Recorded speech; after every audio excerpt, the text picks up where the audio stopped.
man, don't mess up this chance that you have to live the life you want. Forget what the parents want. Forget what the friends want. Forget it. It doesn't matter. It really does not matter. And I'm preaching to myself here too. Do what makes you happy.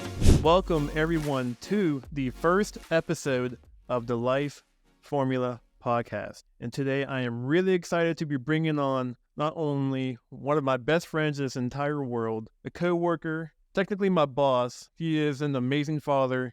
He's an amazing husband and an amazing human being overall. And I'm excited to bring you guys this episode with Luke Gifford. Luke, how are you? Man, I am feeling so freaking good being on this podcast with you. I'm excited because apparently this is the first episode, which is really amazing. So I'm super excited to be here. Thank you for the kind words. And right back at you. I mean, obviously you're not a father yet, maybe one day, but you're an amazing human being too, and I'm so glad that I can be here and be your friend because I'm just happy to know you. So thanks for having me.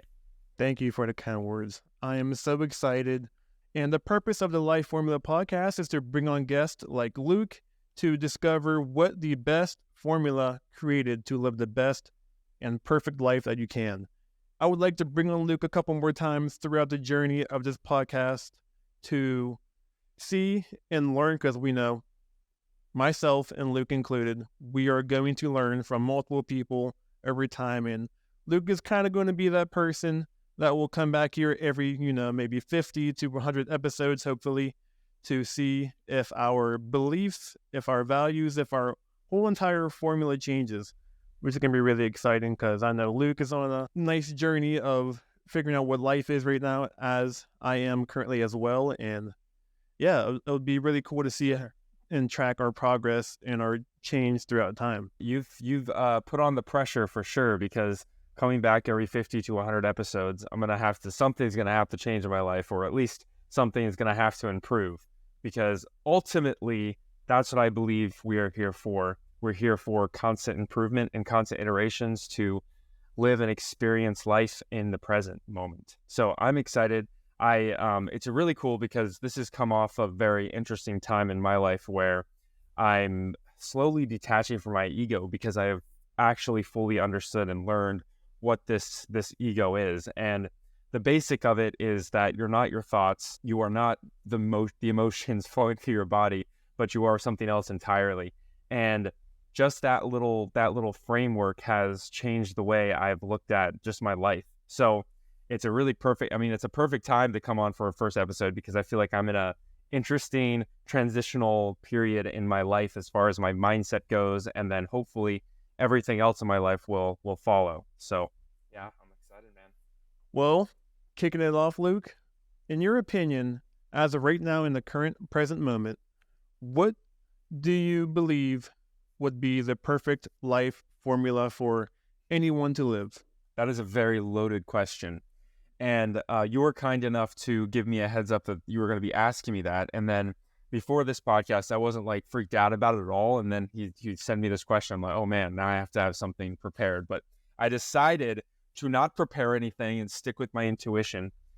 So that's what I'm going to do. I'm going to answer from a place of intuition, and also answer from a place of realizing that I don't have it completely figured out yet, and I'm working to do it. So when I think about the perfect life formula, I think about a couple of different things. One thing is enjoying the passage of time, which is something we've actually been talking a lot about recently in the book thinkers sphere, the work sphere. And another thing is to be present in the moment. It's so hard because for the longest time, I didn't realize what being present was. I didn't understand how to do it. And a friend of ours just really recently gave me a good way to do that, which is just pretend you don't have a past, pretend there's no future, and there's only this moment you just arrived. And it seems so silly, but that right there gave me so much gratitude and joy. And I realized that even in pain, even in suffering, that you can still have a heart that's full of gratitude and a heart that's full of joy. So ultimately, when I think about what this life formula thing is, I think that it is being able to detach yourself from the human form, from the body, from the mind, from the emotions, and be in the present moment. and enjoy it for what it is. So I'll give you an interesting story. Yesterday, I went to the gym, and I did something that I haven't done in a long time, and that was cardio. Okay, I hate to admit that, but my cardio really consists of going on long walks and getting my heart rate up just a little bit. But this cardio, I was like, okay, I'm gonna go and be a little bit more intense about it this time. So I got on the treadmill. I put the incline up to 15. I don't know what that means in terms of if it's the same everywhere, but it's a pretty steep incline on the one I was on. And then I put it up to 3 miles per hour. I believe that's the number on there. So I put it up there and I was like, I'm going to do it for 45 minutes, right? So I said I was going to do it 45 minutes. I intentioned this in my head. I get going, man. My heart rate's going. I'm moving along, walking. My breath is starting to come, my heart is beating, and everything in me was like, just get off this fucking machine. I was like, get off this machine, get off of it. That's what's happening in my brain anyway. So I said that out loud too, but that's what's happening in my brain. It's like 5 minutes in, I'm just like, I got it. I'm done. And the whole time it's like, you're fighting almost what feels like these demons and these battles every single second. My legs were burning. I was sweating. I was absolutely like, my human body, my mind was miserable. And it was so crazy because while I'm walking up this thing, I'm literally debating with myself, right? I'm debating with myself if I should get off. Like, oh, you've made it 5 minutes. That's longer than 90% of people in the world, because 90% of people aren't even in the gym. So I stepped into the gym. I got on the treadmill. I'm here for 5 minutes. No one else is doing this. So this is better than what everyone else is doing. So why not just quit right now? And then I just keep telling there's this higher self, that's what I'm going to call it. This higher self tells myself, shut up. I'm just one step at a time. I got this. I'm going. I'm moving. And then we're at 6 minutes and I'm still miserable and still fighting all these internal fights and all these internal battles. So anyway, I get to 10 minutes and it does not start to get easier. It actually the battle in my mind starts to get harder. And I'm trying everything just to get in the present moment. I had my earbuds in, and they're these little crappy earbuds, but I have these little crappy earbuds that I've had for years, and they fall out of my ears. So now I don't even have, I was listening to an audiobook, and I was like, now I don't even have the audiobook to distract me because this thing just fell out of my ear. And I'm like, do I get off and get them? I knew if I got off and get them, I'd be done. So I was like, I can't get off. I stay on this thing. So I'm staying on this thing, and I'm struggling. And man, it's just like that whole time, right? That whole time, I just was battling. And wow, this is turning into a long rant story, but I'll get to the point here in just a moment. So I get to that 40 minutes, and all of a sudden it's like at that 40 minutes, I don't know what it is about the 40 minutes, but I made it to that 40 minutes, and it was all of a sudden so much easier. It was like, oh, okay, I made it 40 minutes because now I only have 5 minutes left. That's what I promised myself. I just the 45 minutes. Okay, now I only have 5 minutes left. And I was going, and for whatever reason, at that 40-minute mark, it just got incredibly easier because my brain was like, oh, now you only have 5 minutes. We've done 40. You can do 5 more. Not a problem. And it's so silly. It's just to show you how silly your mind and body is, because it was the same. It didn't change. In fact, at 40 minutes, my body was more fatigued and tired, so it should have been harder. But the exact opposite was true. So thankfully, I made it to 45 minutes, and I decided to go an extra minute. I did 46 minutes. And what I learned from that whole entire moment, that whole entire 45 minutes, 46 minutes, I learned that all this BS in your head doesn't matter, because struggling is the only way to grow. And as much as I want that not to be true, because everything in me is, man, I want to be comfortable. I don't want to go to the gym and get on the treadmill and put that at 15 and walk at 3 miles an hour, 4 miles an hour, whatever it is. I don't want to do that. I don't want to sweat. I don't want to struggle. But what you realize is that the more you do that, the more you go through that and put in the reps of that struggle, the easier it actually gets. So it comes back to that short-term discomfort for long-term comfort. And it's not that you do that and you want to sit on the couch, because it's actually the exact opposite. It's the more you do that, the more you want to be in the gym doing that. And you realize that 45 minutes is not hard anymore. And then everything else in life becomes a lot more comfortable because you've pushed yourself through that discomfort. You've pushed yourself through that struggle. And I don't know why the human has I guess evolution has pushed us to this point where where we have to struggle to get to the next level, where we have to get uncomfortable for the next level. But the adverse to that, the opposite of that, is you can sit on the couch and watch Netflix every day, all day. You can go into your 9-to-5 job and be super comfortable, in quotes, comfortable in the short term.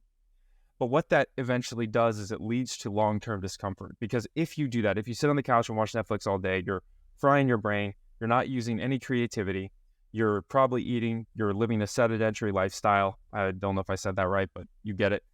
And you're just getting fatter, and you're getting more miserable, and you're getting more depressed, because now you're sitting on the couch and you're comparing yourself, you're scrolling on Instagram, you're looking at social media, whatever social media is that you prefer, and you're just comparing yourself, and you're feeling like more of a loser. And that's where it comes in. It's like you have this, when you give up that short-term discomfort and say, oh, I'm going to get the short-term comfort, what you actually do is give yourself long-term misery.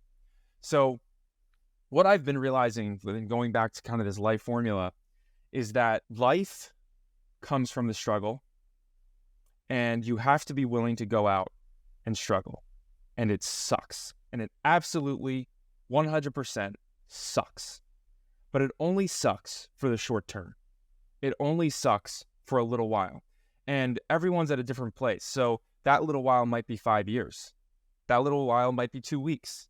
But the point is that you have to struggle. And if anybody listening gets any message out of this today, it's just that go out and do something that is hard.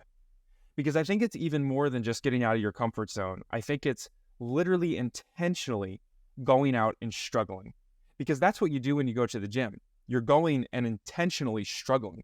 You're intentionally putting yourself under stress. And again, it sucks. It's not easy, but it is the only way to grow. And if you expect anything else, you're not going to get anywhere. So realize that the reality of life is that life is a struggle. And that's okay. Because I think what we do is we put this, it's like, oh, my life is a struggle, therefore it's not okay. But actually, it's perfectly normal. It's perfectly okay for it to be a struggle, because that is just how it works. So that's a really long-winded way to answer your question, but thank you for letting me ramble on that. Oh, my pleasure. I mean, there is so much to unpack there, and I think it's necessary. So let's dive into a few sections that I believe are worth talking about throughout the whole entire thing. And the first thing that caught my attention was presence, being present. How has being present been throughout your whole entire life? Has it always been a struggle? Has it always been something that's somewhat easy? And how do you find presence in today's day and age? Presence is very difficult, and it has been an incredible struggle in my life. And even to say that I have it figured out and have it down now would be a lie.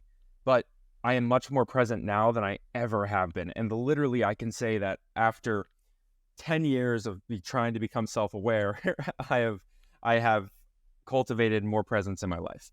But I'm someone who has been, I've struggled with anxiety, I've struggled with depression, and both of those things are a result of not being fully present in the moment, I believe. There's Right. a lot of other factors that go into that, so I don't necessarily want to go down that deep rabbit hole, but just to say that presence has been a very big struggle in my life. The biggest thing, there's a lot of different ways to become present, right? You'll have a bunch of different people say a bunch of different things, and there's tools like meditation, there's tools like exercising, there's tools like putting your body through stress. Like, there's a lot of different ways to become present. But the thing that has worked the best for me was that thing that I said earlier, which was really just understanding that there is no past, there is no future, there is just now. And for whatever reason, that little exercise of imagining there's no past and imagining there's no future and imagining that I just arrived right now, that brings me present. That gets rid of all the thoughts of all the things that I think are going to happen, of all the things that have happened. And it makes me so grateful for this moment, because all of a sudden I look at my hands, and almost like a child, I have 3 kids, and And I think about this often, but children are much more present than adults are, because they'll go outside and they'll see a bug. The stupid little bugs, those little, I don't know what you call them where you're from, but they have those little roly-poly bugs. Those are all over where we live. I call them roly-poly as well. Yeah, roly-polies, right? Yeah. So anyway, my kids just look at this thing. I've seen thousands of them over my lifetime. My kids just look at this thing and they're like, Dad, look at how cool this is. And man, you can see the excitement. My son does a little thing. I call it jazz hands. He's done it since he was a kid, but he kind of goes like this, and he gets all just excited. He can't even, you can just see the excitement. And he's looking at this little bug, and it's curling up, and he's talking about the color of it, and he's talking about, look how cool each of those lines are, and look how cool the little feet are. And if I sit here really, really still, it'll open back up. But then if I move again, it'll close back up into a ball. How cool is that? It closes up into a ball. Would it be so cool if we could close up into a ball? How cool would that be? And they just go, all from being present in this moment. They're not worried about paying bills. They're not worried about what anyone else is doing over at the beach across the world. They're there. And when I think about that, when I think about just being here present, I look at my hands and I see my fingerprints, and I see my skin, and I see the scars, and I see the things that these two hands are able to do, what they're able to create, what they're able, it's insane. It's miraculous. And the chances of human life, of you being here on this planet, floating through space, it's insurmountable. I don't know what the odds are. Somebody tried to put odds to it, and it was 1 in 14 trillion. I think it's probably way higher than that. And when you actually look at it, maybe it's 1 in 14 trillion to be on this earth, on this planet, to be born in this world. Then you think about, okay, what's the chances of me being born in the U.S.? And then what's the chances of me having this opportunity and this opportunity? You start breaking it down, and you realize that the odds of me being here are just impossible. And then all of a sudden, you realize that I get to experience this human form. I get to experience pain. I get to experience struggle. I get to experience food. I get to experience water and showers. And man, I could have been born in the 1850s, and I don't know when the Black Plague was, but whenever that was, maybe that was way earlier than that. But the point is that I could have been born in even a different era, and my life would have been completely different. So what presence does is it gives you this incredible gratitude for what's in front of you. And so much so that you can sit in pain and you can be thankful for it. And I don't even mean I'm going to write down my 3 things I'm thankful for. I'm thankful for it, but you can actually feel it. You can feel it. You can feel it inside, and then you can't help but to smile. And it's funny because I do this trick now and then when I'm feeling a little miserable, and I almost get mad at myself because I'm like, man, you're just, all of a sudden I'm something happens and I'm all grumpy and I'm like, oh man, poor me, blah, blah, blah, blah, blah, on. And then I come present, and my brain is almost mad at me for becoming present, because I'm like, oh, now I'm happy because look at what you have. This is so cool. And my brain is like, man, you're sitting there all pissed off that I'm happy. The brain is stupid. The brain is very stupid in a lot of ways. It's amazing what it can do, the things it can do, but the brain is stupid in a lot of ways. And it just wants you to survive, and it pushes all these thoughts and all that is what the ego is, right? It's all that other ancillary BS that's floating through your head. That's all these emotions that are floating through your body. And the reality is that all the things that it's making up don't exist. And that's an awesome thing, because now I'm here in this present moment and I'm just full of gratitude. It's just I'm full of gratitude to be here. The fact that we can sit here and talk over the internet about these things is absolutely incredible. So I forget what your question was now, but I think it was about presence, basically. So that's my 5-minute rant about presence. That was a deep answer, and I know that after this podcast is over, I'm going to have to study and re-listen to everything you just said, because it was just so amazing about presence. That's what the whole entire thing was about. And even within just the presence topic, there is so much more that I can unpack there, such as, kids really do have it figured out. Anytime, you're feeling a little miserable, you can go look at kids just running around, even if they're being a little bit bratty. You could just go into a store and look at these kids, and look at how excited they are about everything. Just they're so excited about everything. You can just see it in their eyes. They're blown away by the carts, and they're blown away by the fruit. And like, you can just go to the store and buy fruit, like whatever you want. I mean, we don't think about that. Like, we don't think about it. We take it for granted every single day. But the fact that we can just go down the road, go in the store, and there's oranges available, there's pineapples available, there's apples available all year around. Like, what is that? So it's really cool to watch kids and see them, because there's so much we can learn from kids. But I think that is like the biggest thing that kids have over adults, is just that they're able to be actually present. They're able to actually be present. And then while they're actually present, they don't give a rip what anyone thinks. And that's another beautiful thing about kids. Like, they don't care what anybody thinks. The only reason they even start to care about what people think is because the parents care about what people think, and they push down their beliefs onto them to care what people think. It's like, oh, don't do that because that looks bad. Oh, don't do that. Don't say that. Don't. And we just get it beaten out of us over time. And like, that's the thing. Like, even this present, like, society beats it out of us. It beats us out of it. It's like, you need to figure this out. You need to know what job you're going to do. You need to know this. You need to have everything figured out. And all the while, no one has anything figured out. No one has anything figured out. And we sit here and we're so arrogant to think that we haven't figured out, and that we have even the right to tell our kids that we haven't figured out. We don't. And that's okay. But that's what's beautiful about life. We just experience it, and we don't have to have everything figured out. We're learning as we go, and what we can learn a little bit. And I venture to say that, the 100 years that we're here, the 80 years that we're here, we don't really figure that much out. But if you can know that and figure out this presence thing, if you figure out nothing else in life, but you figure out this presence thing, man, you'll be so much better off and so much happier and so much more joyful than most people walking through life. Wow. And backpacking to what you said earlier about, problems in life and not being present, you were talking about fear and anxiety. And there's a popular quote or a popular statement that says, fear and anxiety is based off of future thinking, and depression is based on living in the past. And that's tends to be, in my opinion, what most people struggle with on a day-to-day basis, all day long. The people that I see in the community, the people I see online, they are always either anxious about something or they're always depressed about something. The way to fix that is just being present and understanding that the future isn't real and the past isn't real as well, and that right now is all we got. Right now, this present moment is all we have. It's what's real. Yeah. And the thing is, like, I'll 100% acknowledge that depression and anxiety are very difficult things to overcome.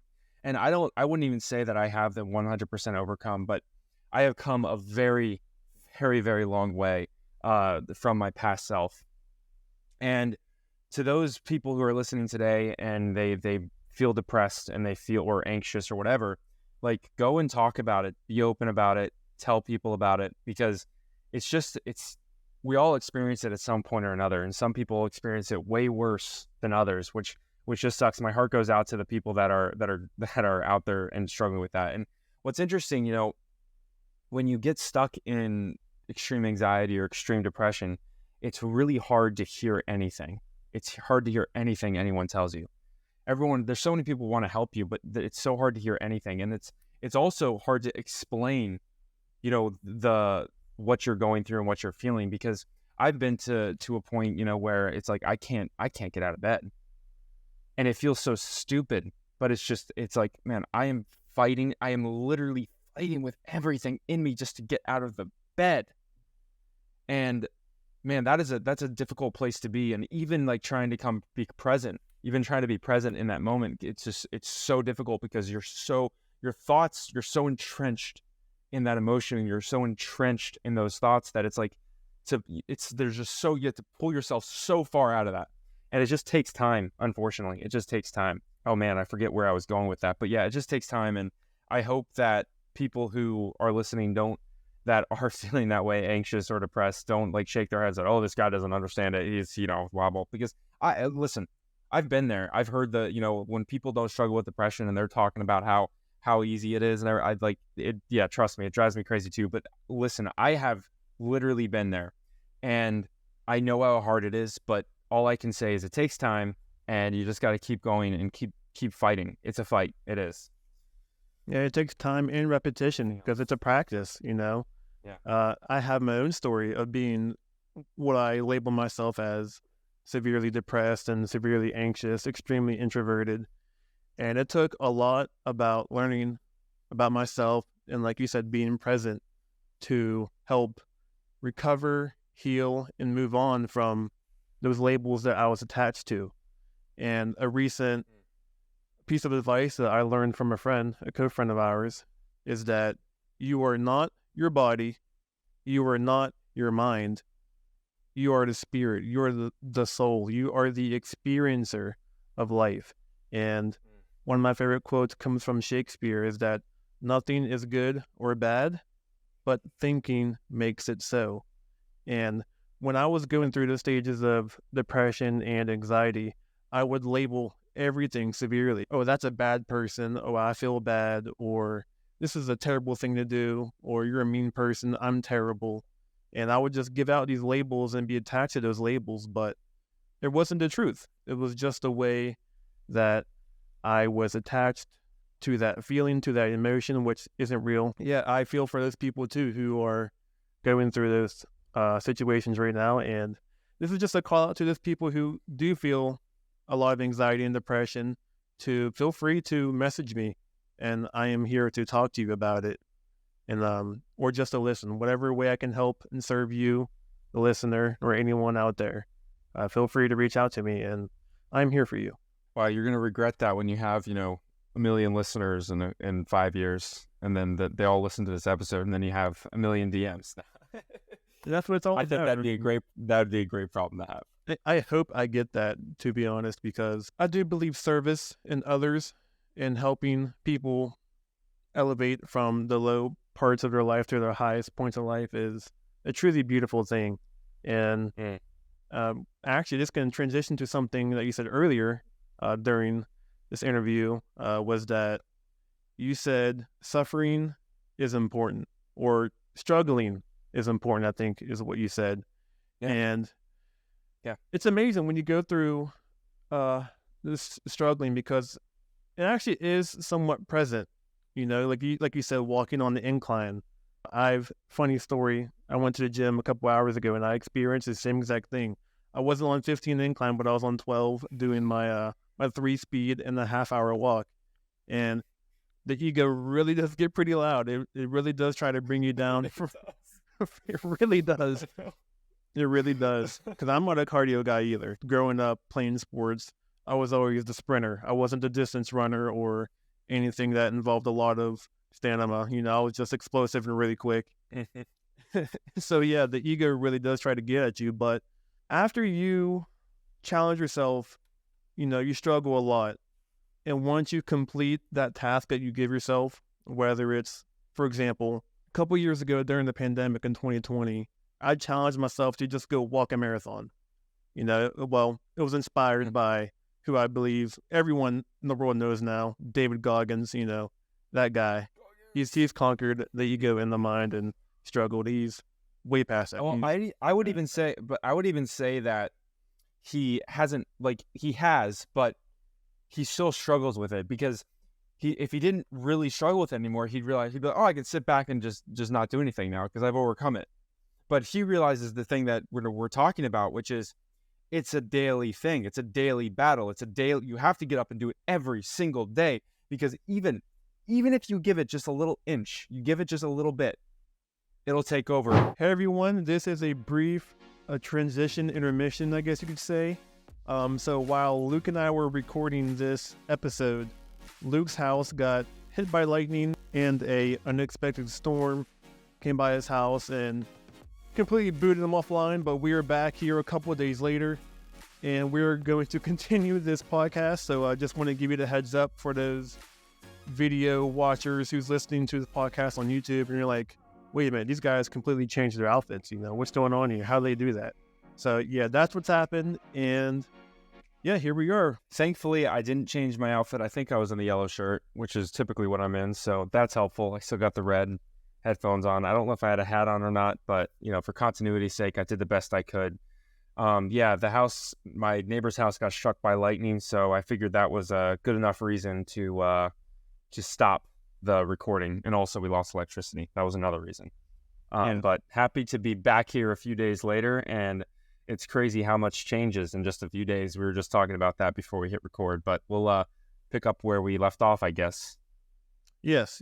We were talking about, I said that David Goggins was conquering the ego, like, technically not, because battling with your ego is a daily process. It's a daily thing. I can remember a little bit because I say this often. It's something that I say on a daily basis now, which is I believe that David Goggins has realized that he can't give his ego even an inch, because even if he gives it an inch, it will go a mile.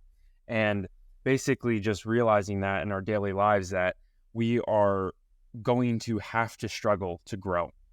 And as much as it sucks in the short term, not in the long term, because the more we can struggle in the short term, the better off we'll be in the long term. But if we go for that short-term comfort, that leads to long-term pain. And I've seen that in my own life. I've seen that in others' lives. And that's basically summed up whatever our first 30 minutes were, but that's the summary. Yes. And I had the opportunity to go back and rewatch our first entire session that we recorded. And so far of your life formula that you created to live the perfect life was that you, first off, stated that it's about enjoying the passage of time. Second, yes, sir, being present. Third, detachment from the body, mind, and emotions. Fourth is short-term discomfort for the long-term comfort.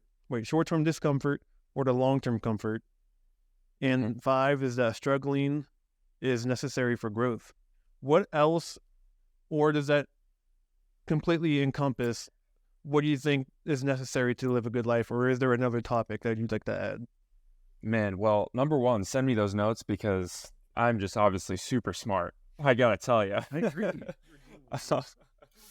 a little bit of a joke, but I think we can round this out with a few different things, and we can go down the mental health route. But I think more importantly, well, it's not necessarily more important, but I think I'd like to discuss just general health.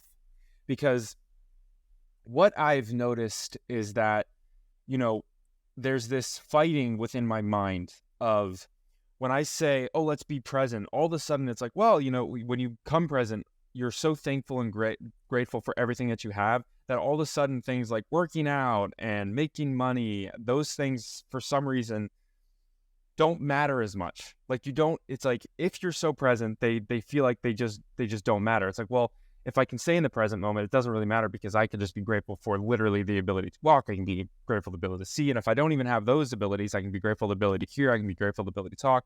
And if I don't have that, I can be grateful that my mind can think. And we can just keep breaking it down. But I think to round out all of that, we can talk a little bit about health, and maybe it's some mental health things too.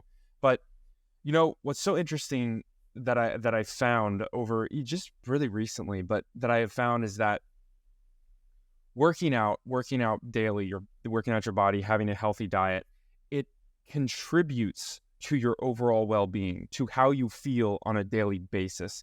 And it goes back to that short-term discomfort. It's like not going for the ice cream every single day. And not that I'm not against eating sugar, but if you go for the ice cream every single day, if you go for the French fries and the burgers and all these unhealthy foods every single day, eventually that leads to obesity. Eventually that leads to depression. Eventually that leads to anxiety, or at least more than you would have. And what I have found is that when you dial those things back and you have a diet that's more whole and nutritious and focuses on healthy foods that feed your body and your mind, you are in a much better place to be able to receive all these things like being present, all these things like the short-term discomfort. It sets your body up to be able to go into the gym on a daily basis. So that rant ending that little rant is that I think it's super important to keep an eye on our body's health. And I think that's something that can easily get looked over, especially if we're just saying, oh, let's remain present and nothing matters anyway. We can get to that almost that nihilistic viewpoint of the world. But overall, like, I want to live a life where I have 3 kids and I want to be able to enjoy my time with those kids. And I don't care if I'm 40, if I'm 60, if I'm, 30, whatever that age is, I want to be able to get out with my kids and run around with them. And, hopefully an accident doesn't happen, but I'm going to do everything in my power to be present with them. And one way that I try to work on being present with them is going to the gym. I sacrifice some time with them so I can spend the evenings running around the house with them like a child. I can run outside with them. I can do things that they want to do, and I don't have to lose my breath when, we're playing tag in the backyard. So I think it's really important to work on your health as well. And when I say health, I'm literally talking about what you eat, your diet, and your exercise, just your daily habits of what you do to feed your body and your soul. And it's really interesting because those things also come from struggle, because for the longest time, I was severely overweight. I've lost 180 pounds over the course of 2 years. And Congratulations on that, by the way. That's not easy. yeah, no, it was not easy. Thank you. And what I learned along that journey was a couple things. One, it's not fun at all. It sucks. Every second of it sucks. It sucks that you can't eat the way you want to eat every single day. It sucks that you have to get up earlier and spend more time working out and sweating. It sucks that you have to get uncomfortable. But that, again, just goes back to that, you on the daily basis, you have that short-term discomfort, so eventually you can have long-term comfort. And over that journey, I now can say that I enjoy going into the gym. It's not easy every day. Some days it's like, oh, I have to get into the gym. And like David Goggins says, sometimes you sit there and you stare at your shoes for 30 minutes before you actually get up and do it. It's not easy every day. But I can say with certainty that it is so much easier than it was when I was 300 plus pounds. Like, it is way easier now than it was then.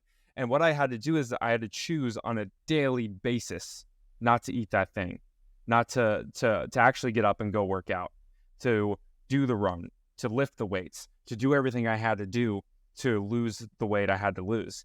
And I couldn't look too far into the future, because if I did, which I did sometimes, I got very depressed because, like, oh man, I have to keep this up for the rest of my life, and how am I going to do this? All those thoughts that go through your mind. And the reality is that you don't want to get caught up in that. You just want to get caught up, and that's where it comes back to being present, right? You just want to get caught up in, what do I have to do right now? Not even an hour. Not what I have to do for dinner, not what I have to do for a snack, not any of that. Just, what do I have to do right now? And maybe sometimes the simple thing you have to do right now is choose not to eat that snack, is choose to eat something healthy over something unhealthy, is choose the carrots over the potato chips. But don't worry about all the decisions you have to make. Just worry about the one that you have to make now. And that can really cross into a bunch of different areas in life as well. So I think it's really important to have a healthy body in order to have a healthy mind. But I digress on that point. Yeah, it's a whole body and mind connection, which is really real. There's a funny thing between one of my best friends. We check in like at least twice a week to each other, like over a phone call. And whenever we are not able to manage our emotions correctly, we always ask each other if we're going to the gym.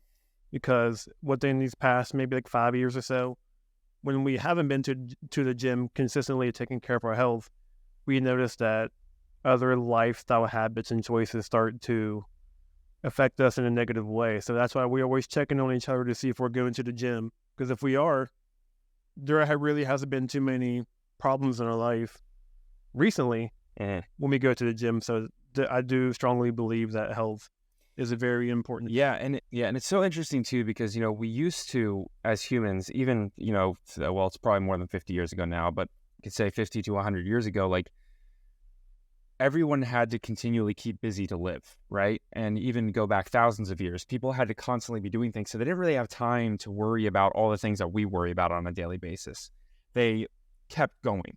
They just like, I have to get up, I have to survive, I have to eat, so I have to do something to eat, whether it's growing food. They didn't have a choice. Today, we have a choice. We can sit back and say, I don't feel like doing anything today, so I'm not going to do anything today.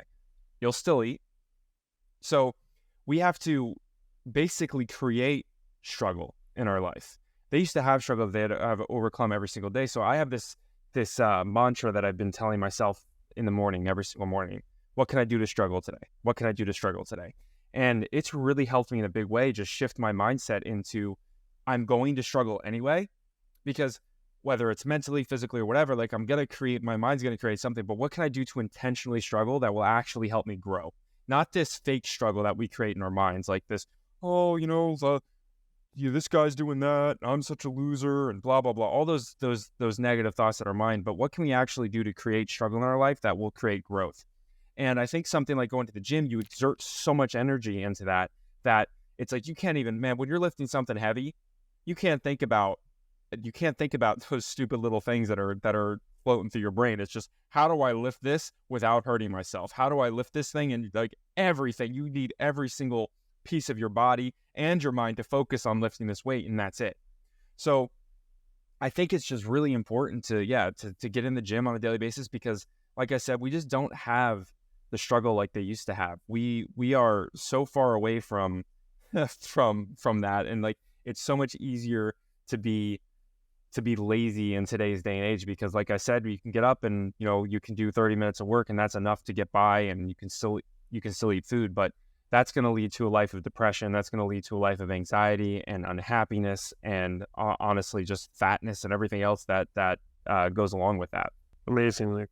In your opinion, who is someone, or who are some people that you believe fully gets life? Like, they just lived life or are living life to their full potential, embracing it all and just embodying everything that you were saying. What's so interesting? I've done shrooms a few times, so those listening, shock and awe. I've done shrooms a few times, and it's amazing the amount of clarity that can come from those. And the people that are always in the forefront of my mind are Nick Hutchison, like that guy, book thinkers, he gets it. And I always say that he gets it. He fully understands what life is about. And though he may not know how to communicate that perfectly, he still gets it. And I think people like Alex and Layla Hermosi, they are also people that just get it. They understand. And I think what's funny is I was talking to my wife about this the other day. I'm like, they are way more spiritual than they give themselves credit for. I actually sent Layla a DM, and I was like, I talked to her about spirituality. I was like, do you guys consider yourself spiritual at all? And they're like, hell no, basically. So it was interesting just having a little bit back and forth with her about that too, and seeing her perspective. But I think they're a lot more spiritual than they even give themselves credit for, because they have this understanding that they're not their thoughts, they're not their emotions, and they really just want to enjoy what they do on a daily basis. They want to get up and live the way they want to. It's like Gary Vee, he's always saying kind of the similar things, love him, hate him, doesn't matter, but he's always saying that he wants people to do what makes them happy and what they actually enjoy and what they can get up and not dread. And we live in such an amazing time that we can do that, and that's another rant for another time, but I think he's another one who gets it. And then I look at people like Naval Ravikant, he's another one. If you're listening to this and you haven't read his book, I highly recommend it. It's such a great one. Well, it's not his book. It's actually about the Almanac of Naval Ravikant. It's by Eric Jorgensen. I have a copy of it here, but it's one of my favorite books, and he's just another guy who gets it. And he's a little bit more on the spiritual side of things. But I think, those are just to name a few, but there are many more successful people that get it, at least successful through a worldly monetary lens. And there are many others that aren't necessarily successful in the monetary realm. But I think, honestly, like once you understand the spirituality of it, you eventually get to the monetary success of it if you want to. And that's why, like, recently I've really started to pursue more this spiritual knowledge, I suppose that would be the best way to say it, the spiritual understanding of what things are going on, because there's a lot of things that in my life that I've tried to understand. And we actually, through Book Thinkers, just worked with a client recently. I think I can say his name, RJ Spina. And he opened my eyes to just a new way of thinking. And I've really been going down this path of spirituality. And I think that the people that understand it, that get it, are spiritual beings first. They're connected to their soul before they're connected to their brains and their thoughts and everything. I think the average person just gets caught up in we get caught up in our mind. We get caught up in our thoughts. And if you don't want to be average, if you want to be above average, you have to step out of those thoughts. And whether you think it's a spiritual soul or you just think it's your mind stepping out of your mind, whatever you think, it doesn't matter. It's just that eventually you have to get to the point to realize that your thoughts are not you. Your feelings and emotions are not you. And the sooner you can realize that, the sooner you can actually grow, because you can start to control things almost from the background. And there's many people that talk about it in many books in different ways. I mean, Stephen Covey's one of those guys. It's like he talks about not being reactive and, taking a step out of it. Take a step out of it. Look at it through a third person lens. And the more I do that in my life, the more I look at it through a third person's lens. I look at Luke, and I sit there and I look at it and I'm like, okay, man, I hear you. I hear that you're stressed out because of this. You got anxiety because of that. You're depressed because of that. Well, that's okay. You still got to do this, this, and this. So get up and go do it. And then you just get up and go do it, because you realize that it doesn't matter what's going through this mind, because we have thousands upon thousands of thoughts every hour.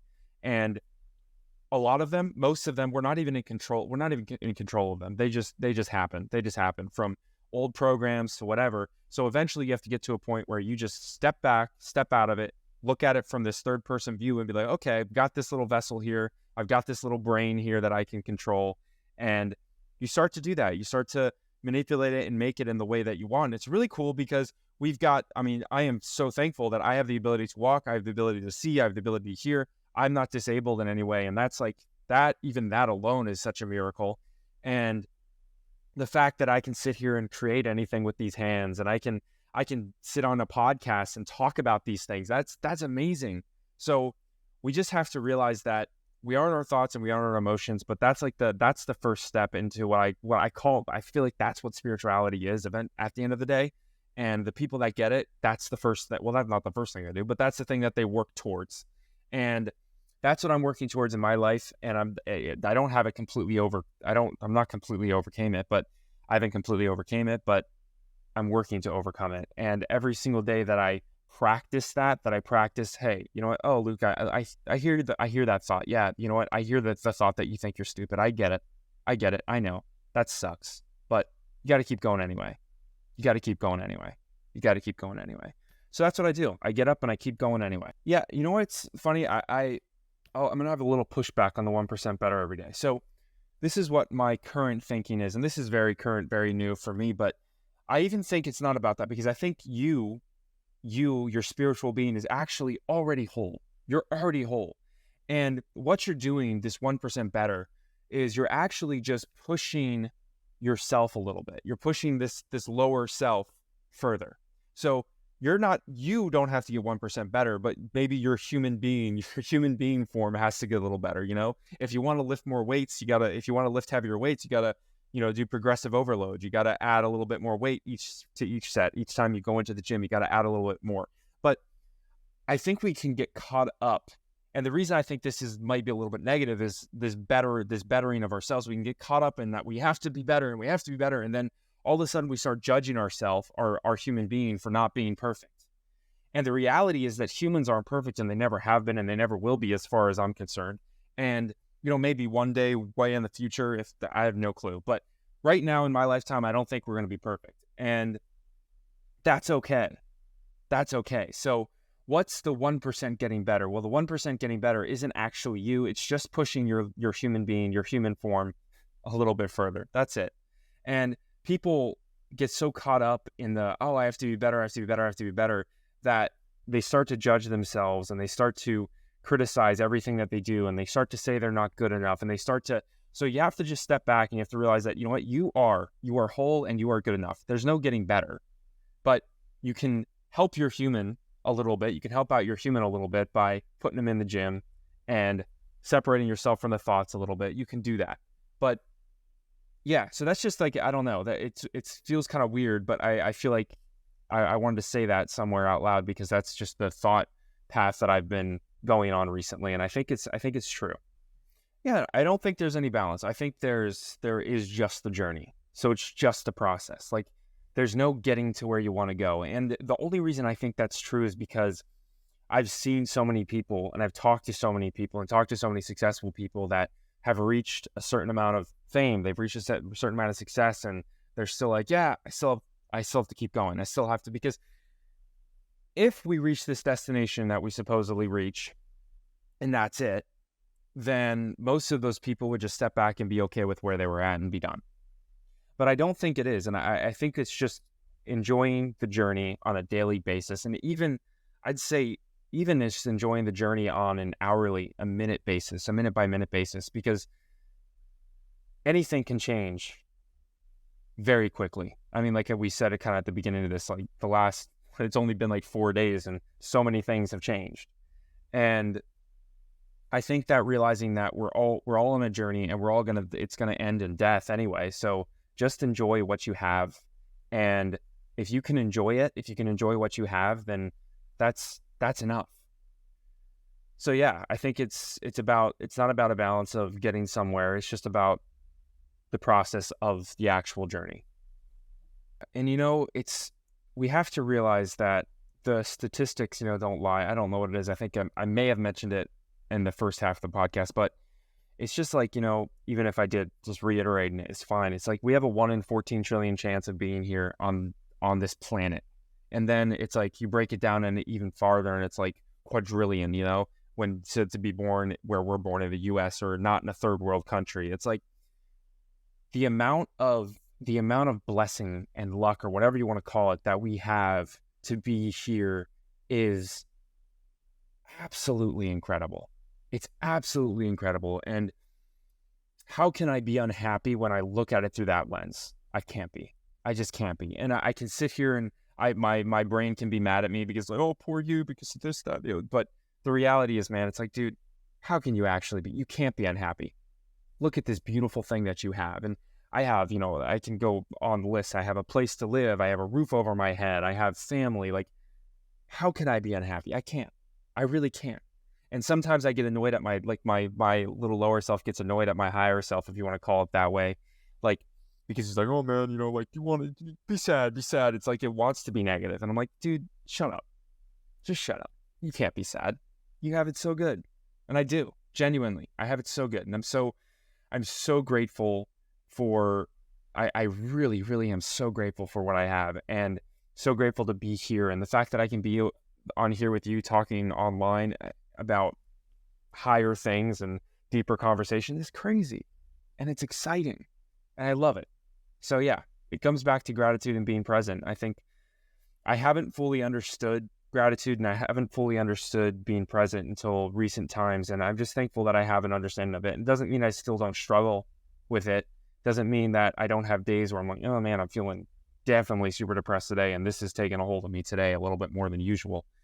But man, when I compare myself to myself a year ago, 2 years ago, 3 years ago, 5 years ago, I go back that far, it's like, holy smokes, I'm a completely different person. And I'm so happy to be where I am. I want people to live, man, get emotional about it, but I want people to live the life they want to live. That's it.